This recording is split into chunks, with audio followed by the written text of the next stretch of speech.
بسم اللہ الرحمن الرحیم نحمده ونصلی علی رسولہ الکریم اما بعد۔ محترم بھائیوں، بزرگوں، دوستو، اللہ کے فضل و کرم سے آج ہم نے 21ویں تراویح مکمل کی اور ہمارا آج کا تفسیر کا پارہ 20واں رہے گا انشاءاللہ۔ دیکھو 20واں جو پارہ ہے شروع ہونے کے فوراً بعد میں اس میں سورہ قصص شروع ہوتی ہے۔ قصص عربی زبان کے اندر قصے کو کہتے ہیں، اور یہ پوری سورت کا نام سورہ قصص اس لیے ہے کیونکہ اس کے اندر اللہ تبارک و تعالی نے حضرت موسیٰ علی نبینا علیہ الصلاۃ والسلام کا پورا واقعہ بیان کیا۔ حضرت موسیٰ علیہ الصلاۃ والسلام یہ حضرت یعقوب علیہ السلام کی نسل سے ان کے پڑ پوترے ہوتے تھے، یعنی حضرت موسیٰ کے والد تھے، ان کا نام عمران تھا، یہ حضرت یعقوب علیہ السلام کے پوتے یا پڑ پوتے ہوتے تھے۔ مطلب حضرت یعقوب علیہ السلام کی نسل سے حضرت موسیٰ علیہ السلام کا تعلق تھا، اس لیے کہ وہ بنی اسرائیل سے تھے۔ بنی اسرائیل کسے کہتے ہیں؟ حضرت یعقوب علیہ السلام کے 12 بیٹے تھے۔ 11 بیٹے تو وہ تھے جنہوں نے خواب میں حضرت یوسف علیہ السلام کو سجدہ کیا تھا، اور 12ویں بیٹے حضرت یوسف علیہ السلام تھے۔ اب یہ جو 12 بیٹے تھے، ان کی نسل جو دنیا میں چلی، اسی نسل کو بنی اسرائیل اور آج کی لینگویج میں یہودی کہتے ہیں، اس لیے کہ یہ جتنے یہودی ہیں یہ سارے کیا سارے حضرت یعقوب علیہ السلام کی اولاد سے، اور اسرائیل جو ہے یہ حضرت یعقوب علیہ السلام کا نام ہے۔ کیا ہے بھائی؟ ان کا نام ہے۔ اس لیے ہم لوگوں نے بھی اپنے بیٹوں کے نام بھی اسرائیل بھی رکھنا چاہیے، جیسے ہم اسماعیل رکھتے ہیں ویسے اسرائیل بھی رکھنا چاہیے، اس لیے کہ اسرائیل یہ کسی کے باپ دادا کا پرائیویٹ لمیٹڈ لیا ہوا نام نہیں ہے کہ کسی نے اپنے ملک کا نام رکھ دیا تو ہم یہ سمجھے کہ بھائی اسلام کے دشمن اس کو استعمال کر رہے، ہم کیوں؟ ارے ان کے باپ دادا کی پراپرٹی تھوڑی ہے۔ اگر حضرت یعقوب علیہ السلام ان کے نبی تھے تو ہمارے بھی کیا ہے بھائی؟ نبی ہے۔ اس لیے ہمارے بچوں کے نام بھی اسماعیل کے ساتھ میں کیا ہونا چاہیے؟ اسرائیل بھی ہونا چاہیے۔ تو ان کی اولاد سے یہ جو 12 خاندان چلے، اب ہم نے حضرت یوسف علیہ السلام کے واقعے میں سنا تھا کہ یوسف علیہ السلام جب مصر چلے گئے تو پھر یہ 11 بھائی اور یعقوب علیہ السلام اور ان کی بیوی، یہ بھی پورا خاندان اور قبیلہ کہاں پر منتقل ہو گیا؟ مصر چلے گیا۔ اب جب پورا خاندان ہی، یہ لوگ رہنے والے تھے فلسطین کے۔ کہاں کے رہنے والے تھے؟ ہاں، فلسطین کا وہ جو علاقہ ہے، وہاں سے کنعان سے انہوں نے ہجرت کی، اور ہجرت کر کے یہ لوگ مصر چلے گئے۔ اب مصر میں ان کی اولادیں جو پیدا ہوئی، اب مصر میں مسئلہ کیا ہو گیا؟ ایک تو وہاں کے لوکل سٹیزن تھے جن کو قبطی کہا جاتا تھا، اور دوسرے یہ باہر سے آنے والے جو تھے ان کو بنی اسرائیلی کہا جاتا تھا۔ وہاں کی جو لوکل قوم تھی انہوں نے ان کو ایکسپٹ نہیں کیا۔ جیسے ہندوستان سے جو لوگ ہجرت کر کے پاکستان چلے گئے تھے، آج ان کو 70 سال ہو گئے، لیکن پاکستان کے اوریجنل لوگوں نے آج بھی ان کو قبول نہیں کیا۔ آپ کی معلومات کے لیے ہمارے ہندوستان سے جو وہاں گئے ہوئے ہیں نا، ان کو مہاجر کہا جاتا ہے۔ کیا کہا جاتا ہے؟ ہاں، جتنا بھید بھاؤ ہمارے ہندوستان میں ہمارے ہندو بھائی ہمارے ساتھ میں نہیں کرتے، اس سے زیادہ وہاں پر ہندوستان سے آنے والے مہاجرین کے ساتھ میں کیا جاتا ہے، ہر چیز میں۔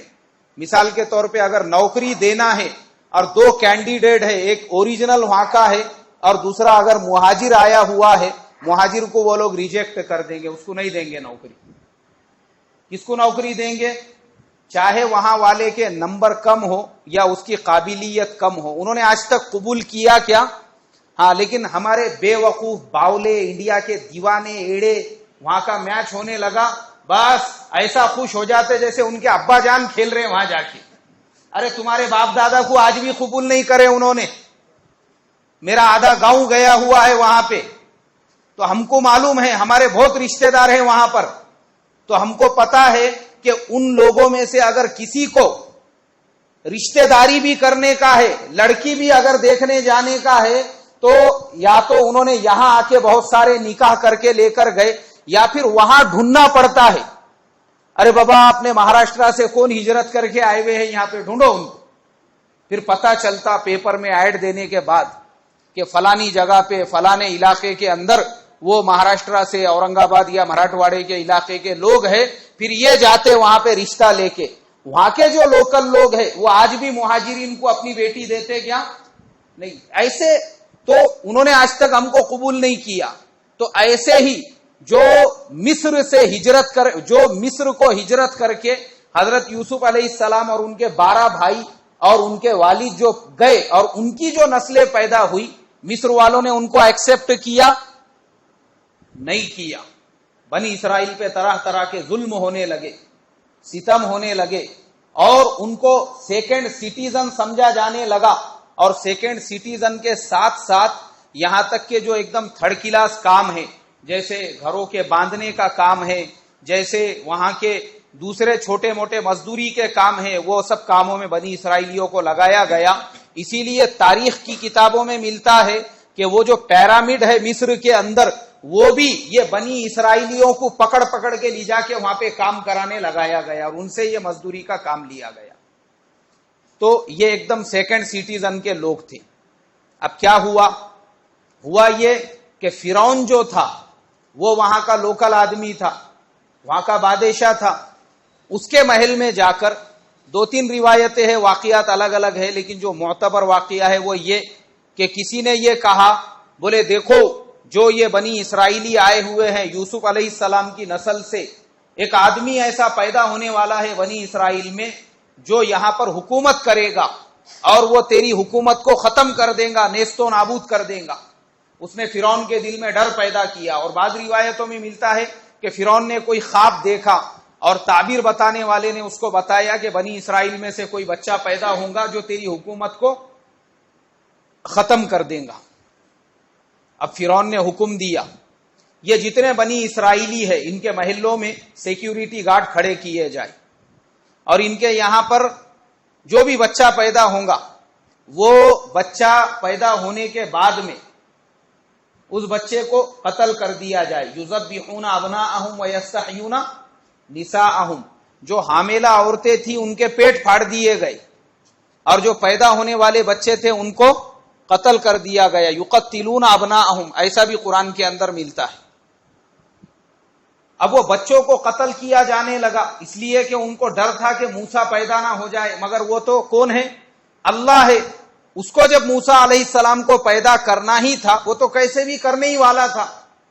اب موسیٰ علیہ السلام کی والدہ حاملہ ہو گئی، ڈر پیدا ہوا، ان کی بہن مزدوری کے لیے جانے لگی لیکن والدہ گھر میں رہنے لگی، اور بہن نے پورا خیال رکھا کہ باہر کسی کو پتا نہ چلے میری والدہ حاملہ ہے. اس لیے اللہ تبارک و تعالی نے موسیٰ علیہ السلام کی حفاظت کا انتظام فرمایا. ورنہ مولانا علی میاں صاحب، مولانا سید ابو الحسن علی ندوی رحمت اللہ علیہ نے قصص النبیین کے اندر جو مدرسے میں پڑھائی جاتی ہے، ہم لوگ پڑھتے تھے عربی سوم میں، اس میں ایک جملہ ہے کہ وہ جو فرعون کی پولیس تھی وہ اتنی شارپ، اتنی چوکنی تھی، شامت النمل وہ عیون الغراب، یعنی چونٹی کے جیسی ان کی سونگ اور کوے کے جیسی ان کی آنکھ تھی. کس کی؟ فرعون کے پولیس کی. اور یہ 2 اگزامپل اس لیے دیے، آپ کہیں پہ بھی میٹھی چیز رکھو چونٹی وہاں پر پہنچ جائے گی، اور کہیں بھی کوئی جانور مرنے دو کوا وہاں پر پہنچ جائے گا. یہ دونوں کی خاصیت ہے. تو وہ فرعون کی پولیس بھی ایسی تھی، مگر وہ تو اللہ ہے، اس کو تو موسیٰ علیہ السلام کو پیدا کرنا تھا، اس لیے موسیٰ علیہ السلام پیدا بھی ہو گئے.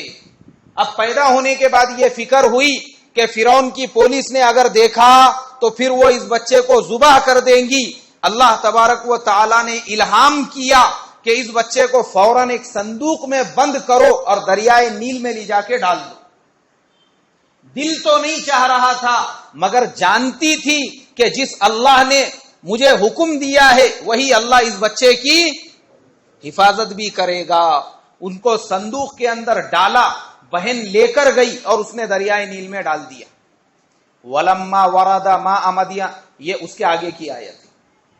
اب حضرت موسیٰ علیہ السلام صندوق میں، دوسری طرف فرعون وہ اپنی بی بی آسیہ، فرعون کی جو بیوی تھی بی بی آسیہ، یہ بہت نیک عورت تھی، بعد میں مسلمان ہو گئی، اور قرآن میں ذکر فرمایا، کیا فرمایا؟ وَضَرَبَ اللَّهُ مَثَلًا لِّلَّذِينَ آمَنُوا امْرَأَتَ فِرْعَوْنَ اذ قالت رب ابن لی عندك بیتا فی الجنہ ونجنی من فرعون وعملہ ونجنی من القوم الظالمین۔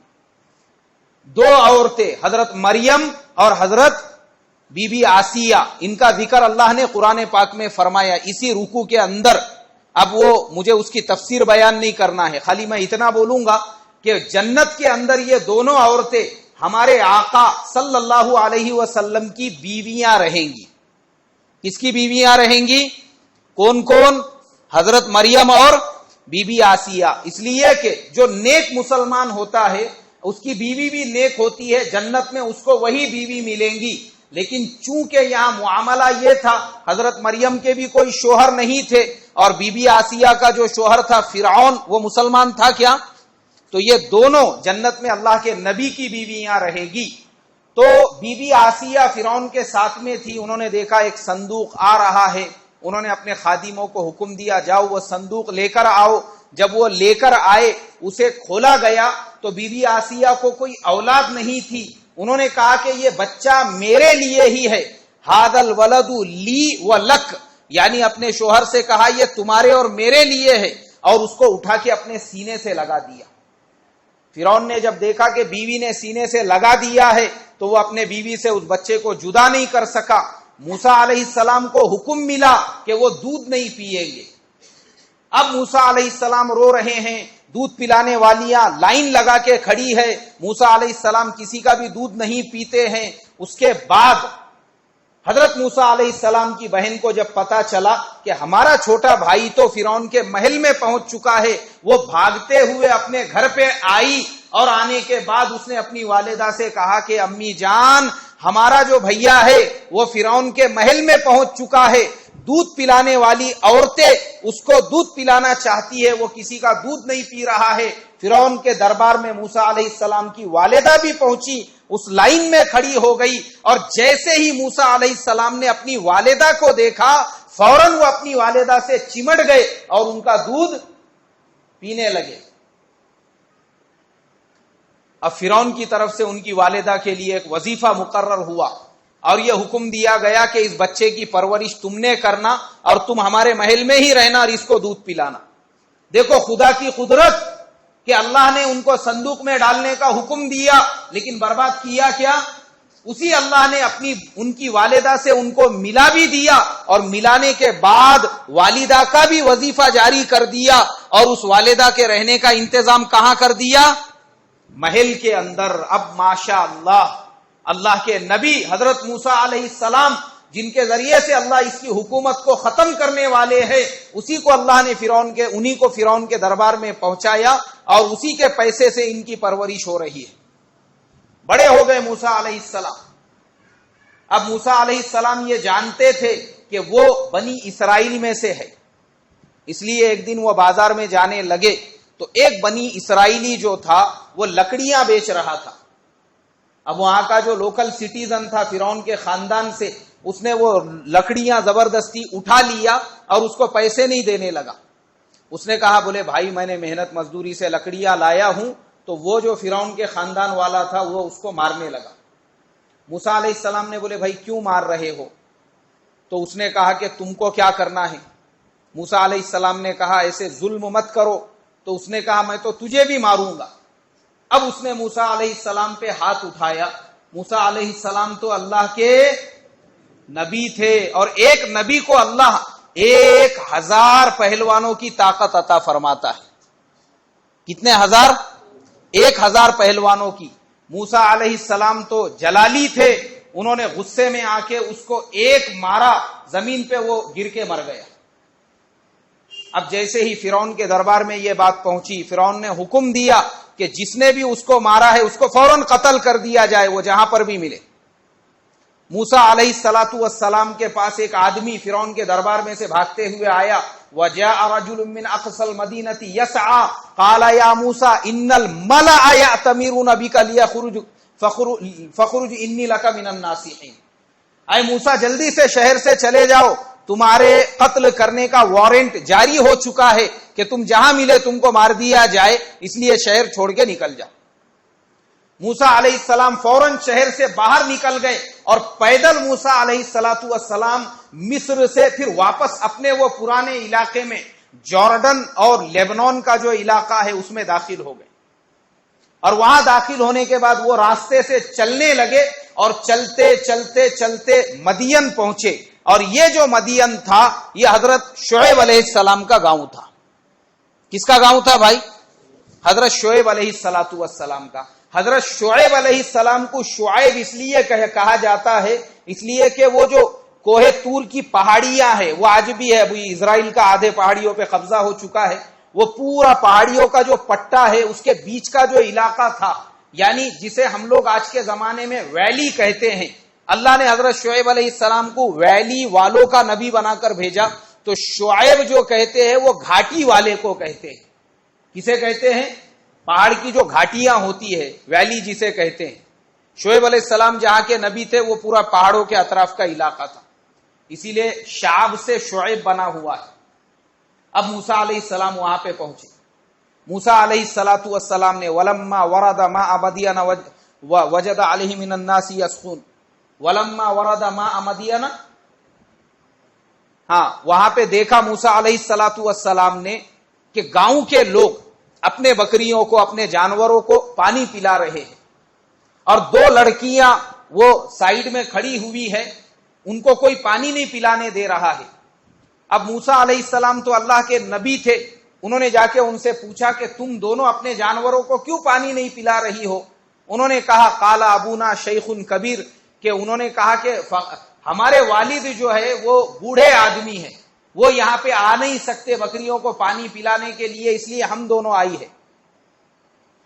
اور یہ جو لوگ ہیں یہ یہاں کے بڑے بڑے سرداروں کی بکریاں ہیں، وہ پینے کے بعد پھر ہم اپنے بکریوں کو پانی پلاتے ہیں. موسیٰ علیہ السلام کو غصہ آیا. انہوں نے وہ جو چٹان تھی جہاں سے وہ پانی آ رہا تھا اور پانی جہاں پہ وہ پانی کی جگہ کو روکا گیا تھا، دونوں ہاتھوں سے پکڑ کے اس کو اٹھا کے پھینک دیا وہاں سے اور کہا کہ پلاؤ تمہارے بکریوں کو پانی. اب انہوں نے اپنے بکریوں کو پانی پلایا. پانی پلانے کے بعد وہ چلی گئی اپنے والد صاحب کے پاس. جلدی روزانہ ان کو دیر ہوتی تھی. والد صاحب نے کہا بولے بیٹا تم لوگ روز جلدی آتے تھے، آج روزانہ دیر سے آتے تھے، آج اتنا جلدی کیوں آ گئے؟ بولے ابا جان وہ ایک آدمی آیا ہوا ہے اور لگتا ہے کہ بیچارہ مجبور مسافر آدمی ہے، اس نے ہمارے ساتھ میں یہ سلوک کیا. حضرت شعیب علیہ السلام نے کہا کہ جاؤ اور جا کے اس کو بلا کے لاؤ. اب وہ جو جگہ تھی وہ ابھی بھی ہے، کبھی اللہ نے آپ کو موقع دیا تو جا کر دیکھنا. وہ گھاٹی جہاں پہ موسیٰ علیہ السلام نے ان کے بکریوں کو پانی پلائی تھی وہ ابھی بھی موجود ہے، وہ آج بھی ہے وہ جگہ، وہیں پر ہے وہ لیبنان اور جارڈن کے درمیان میں.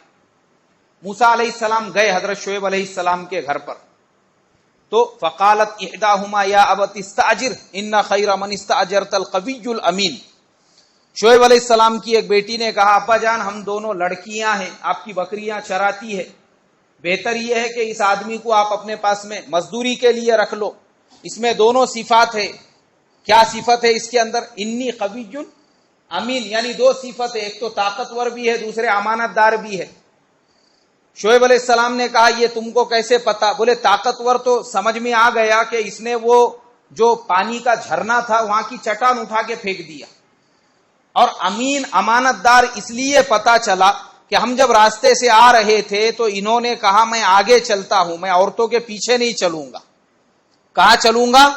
آگے چلوں گا. تم نے مجھے بتانا کہ ابھی ہم کو سیدھی طرف جانا ہے یا بائیں طرف جانا ہے. بولے اگر یہ آدمی امانت دار نہیں رہتا تھا تو عورت کے آگے چلتا تھا کیا؟ پھر کہاں چلتا تھا؟ پیچھے چلتا تھا. اس کے آگے چلنے سے یہ پتا چلا یہ امین ہے. شعیب علیہ السلام نے کہا بہت اچھی بات ہے.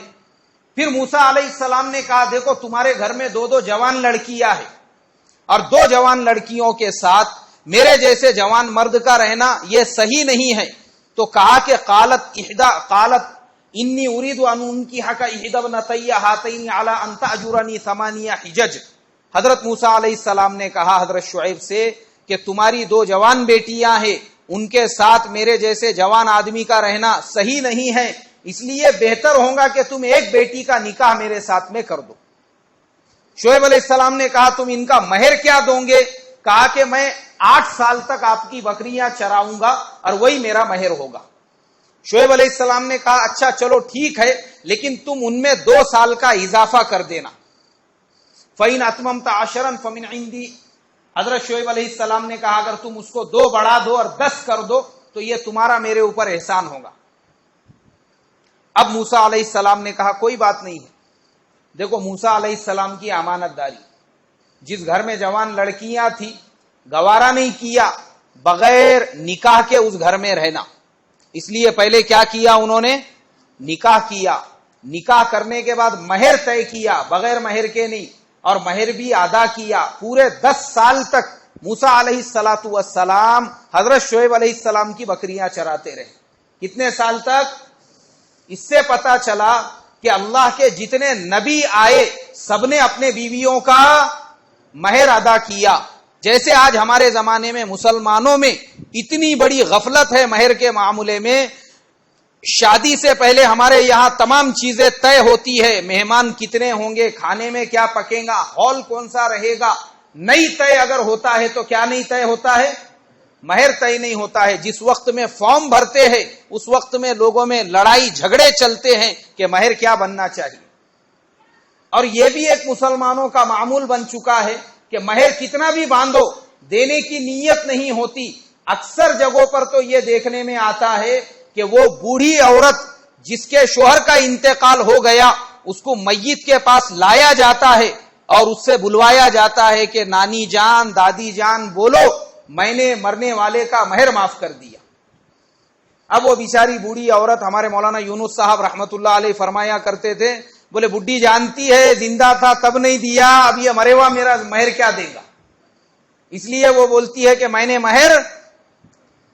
مہر معاف کر دیا. ایسا مہر معاف کرنے سے مہر معاف ہوتا ہے کیا بھائی؟ نہیں ہوتا ہے. قرآن پاک میں فرمایا کہ مرنے والے کے مرنے کے بعد میں یوسا بیہا اودین، اس کی پوری جتنی بھی وراثت کا مال ہوگا اس کو جمع کرنے کے بعد ابھی وارثوں میں تقسیم نہیں کیا جائے گا، پہلے قرض ادا کیا جائے گا. کیا ادا کیا جائے گا؟ اور پھر وصیت نافذ کی جائے گی.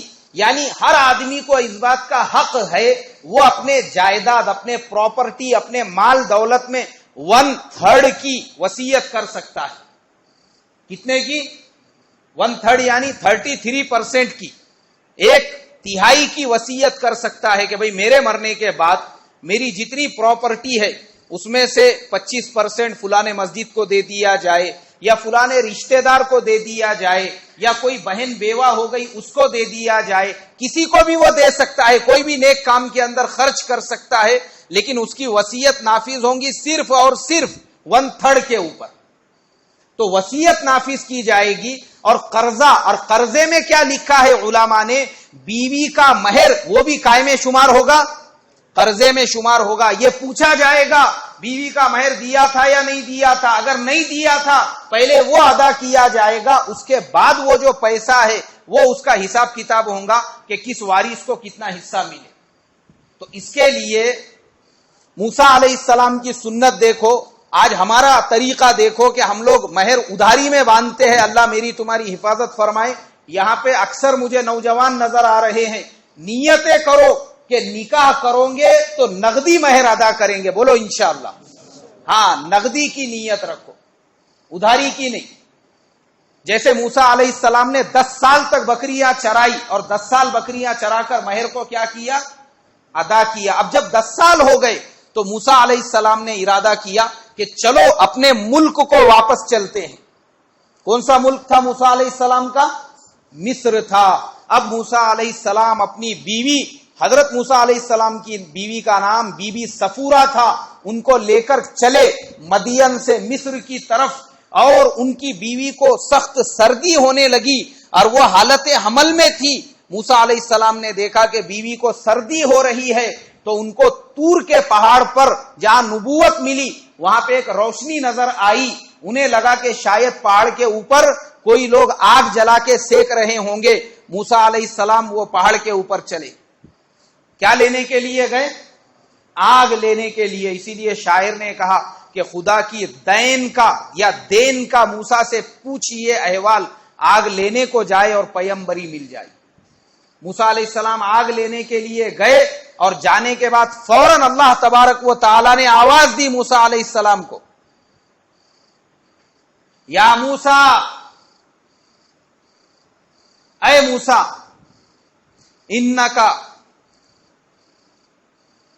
انک بوادی المقدس. حضرت موسیٰ علیہ السلام سے اللہ نے کہا کہ تم مقدس وادی میں ہو. کہاں پر ہو؟ مقدس وادی میں ہو. فخلع نعلیک انک بالوادی المقدس طویٰ. اپنے جوتیوں کو نکال دو. اب موسیٰ علیہ السلام نے وہ جوتیاں نکال دی اور موسیٰ علیہ السلام وہاں پہ پہنچے. اللہ تبارک و تعالی نے کہا انی انا اللہ لا الہ الا انا فاعبدنی واقم الصلاۃ لذکری. اب موسیٰ علیہ السلام کو کہا میں تمہارا پروردگار اللہ تبارک و تعالی ہوں. اور پھر موسیٰ علیہ السلام سے کہا کہ اذهب الى فرعون انه طغى. فرعون کی طرف جاؤ، وہ ہمارا بہت بڑا باغی بن چکا ہے. موسیٰ علیہ السلام نے کہا کہ اے اللہ میں فرعون کے پاس میں جاؤں گا. لیکن فرعون نے پوچھا کہ موسیٰ تم اللہ کے نبی ہو، تمہارے پاس میں کیا نشانی ہے؟ تو اللہ نے پوچھا وما تلک بیمینک یا موسیٰ، اے موسیٰ تمہارے ہاتھ میں کیا ہے؟ انہوں نے کہا قال ہی عصائی. اللہ تبارک و تعالی نے کہا کہ اس کو زمین پہ ڈال دو. اور جب موسیٰ علیہ السلام نے اس کو ڈال دیا، اللہ تبارک و تعالی نے اس لکڑی کو بہت بڑے اژدہا سانپ میں بدل دیا. قال القیہا یا موسیٰ فالقاها فاذا هی حیۃ تسعى. وہ دوڑنے لگا. قال خذها ولا تخف سنعيدها سیرتها الاولى. اللہ نے کہا ڈرو مت، اس کو پکڑو. جیسی پکڑے واپس سے وہ کیا بن گیا؟ لکڑی بن گیا. اور پھر ایک ہاتھ موسیٰ علیہ السلام کا، کہا کہ اس کو اٹھاؤ. تو موسیٰ علیہ السلام کے ہاتھ کو اللہ تبارک و تعالی نے سورج سے زیادہ روشن کر دیا. یہ دو نشانیاں لے کر جاؤ فرعون کے پاس، اور وہ کہے تم اگر اللہ کے نبی ہے کیا لائے، یہ نشانیاں بتانا. اب یہ دو نشانیاں کیوں دی اللہ نے؟ میں نے پچھلے 90 پارے کی تفسیر میں بتایا تھا. جو لوگ روزانہ تفسیر سن رہے ہوں گے ان کو یاد ہوگا کہ اللہ نے نبیوں کو معجزے زمانے کے حساب سے دیے. حضرت عیسیٰ علیہ السلام کو اللہ نے میڈیکل سائنس کا معجزہ دیا تھا کہ وہ مرے ہوئے مردے سے بات کرتے تھے تو مردہ کیا ہو جاتا تھا؟ کھڑے ہو جاتا تھا. اور چڑیاں کو ایسا پھونک مارتے تھے مٹی کی چڑیاں پہ تو وہ ہوا میں اڑنے لگ جاتی تھی. یہ حضرت عیسیٰ کا معجزہ تھا. کیوں؟ اس لیے کہ حضرت عیسیٰ کا جو زمانہ تھا وہ دنیا کے مانے ہوئے سائنٹسٹوں کا، پوری دنیا کے، افلاطون اور ارسطو اور بقراط اور ارسطو وغیرہ جتنے بھی بڑے بڑے جو سائنٹسٹ گزرے ہیں یہ کس کے زمانے میں تھے؟ حضرت عیسیٰ کے زمانے میں. جن کی خاصیت یہ تھی کہ وہ درخت کی ٹہنی کو پکڑ کے بتا دیتے تھے اس میں کون سے بیماری کا علاج ہے. تو اللہ نے حضرت عیسیٰ کو ان کے زمانے کے حساب سے میڈیکل سائنس کا معجزہ دیا. ایسے ہی ہمارے نبی صلی اللہ علیہ وسلم کا زمانہ عربوں کی فصاحت اور بلاغت کا تھا. اس لیے عرب لوگ جس کو عربی نہیں آتی تھی اس کو عجمی یعنی گونگا کہتے تھے. تو اللہ نے ان کے درمیان میں کیا نازل کیا؟ قرآن پاک کو. اسی لیے حضرت موسیٰ کا زمانہ جادوگروں کا زمانہ تھا. مصر کے اندر ایسے ایسے جادوگر تھے. 90 پارے کے تفسیر میں نے بتایا ہوں کہ وہ زمانے کا بکریاں چرانے والا بھی اپنے زمانے کا جادوگر ہوتا تھا. تو وہ حساب سے اللہ نے ان کو یہ نشانیاں دی اور کہا کہ فرعون کے دربار میں جاؤ. اب اس کے آگے کا جو واقعہ تھا وہ 90 پارے کے تفسیر میں پورا ڈیٹیل میں بیان ہو چکا ہے. اللہ مجھے آپ کو عمل کی توفیق عطا فرمائے. اور اللہ نبیوں کے یہ قصوں سے ہمارے ایمان میں تقویت پیدا فرمائے. ہم کو سبق لینے کی توفیق عطا فرمائے کہ بغیر اسباب کے بھی اللہ نے موسیٰ علیہ السلام کو کیسے پال پوس کر بتایا اور تمام حالات کے باوجود ان کو کیسے زندہ رکھا. اللہ یہ یقین ہمارے دلوں میں بھی جما دے. سبحان اللہ و بحمدہ، سبحانک اللہم و بحمدک، نشہد ان لا الہ الا انت، نستغفرک و نتوب الیک.